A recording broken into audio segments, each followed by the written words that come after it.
Welcome to kids activity world's. இப்போ நான் உங்களுக்கு ஒரு குட்டி கதை சொல்ல போகிறேன். கதை பேர் பீமும் பாப்பாயும்.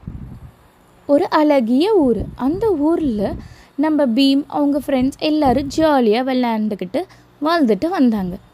ஒரு நாள் சிட்கி கேட்குறா பீம் கிட்ட, எப்படி பீம் நீ எப்போயும் எனர்ஜியாகவே இருக்க அப்படின்னு. அதுக்கு பீம் சொல்கிறாரு, நான் எப்போயும் டெய்லியும் ப்ரோட்டீன் லட்டு சாப்பிடுவேன், அதனால தான் நான் எனர்ஜியாக இருக்கிறேன் அப்படின்னு சொல்லிட்டு ஜாலியாக விளாண்டுட்ருக்காங்க. அன்றைக்கி ஒரு படகு வந்துச்சு அவங்க ஊருக்கு.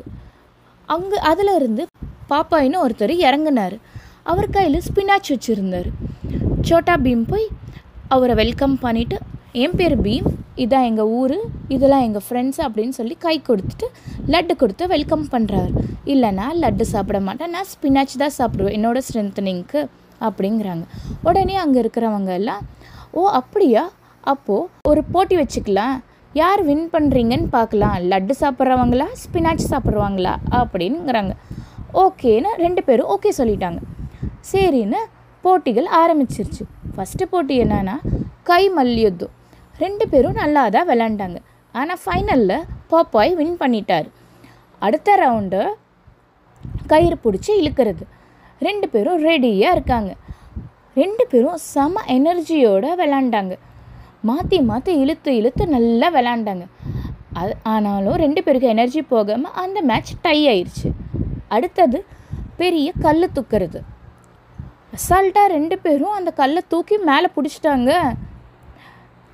2 பேரும் அதுலேயும் டை ஆகிட்டாங்க.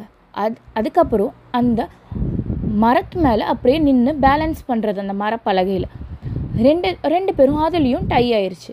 ஃபைனல் ரவுண்டாக ரன்னிங் ரேஸ் வைக்கிறாங்க. அதுக்கு முன்னாடி 2 பேரும் அவங்க எனர்ஜிக்கு ஸ்பினாச்சும் லட்டும் சாப்பிட்டுக்கிட்டு ஓடினாங்க. நல்லா ஓடி இதில் பீம் வின் பண்ணிட்டாங்க. ஒரு மேட்ச் பாப்பாய் வின் பண்ணியிருந்தாங்க, அடுத்த மேட்ச் பீம் வின் பண்ணிட்டாங்க. மித்த எல்லாமே டை ஆயிடுச்சு. இதில் இருந்து 2 பேருமே ஈக்குவலாக வின் பண்ணிட்டாங்க. அதுக்கப்புறம் புரிஞ்சுக்கிட்டாங்க 2 பேருமே.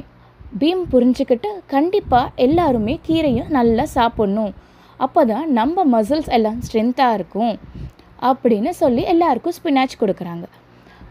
நம்ம பாப்பாயும் ஹெல்த்தியான ஸ்நாக்ஸ் சாப்பிட்டு நல்லா வெஜ்ஜஸ் சாப்பிட்டா நம்ம உடம்பு எப்போயும் எனர்ஜியாகவும் இருக்கும், மசில் ஸ்ட்ரென்த்னிங்காகவும் இருக்கும் அப்படின்னு சொல்லிட்டு எல்லாருக்கும் கொடுக்குறாங்க.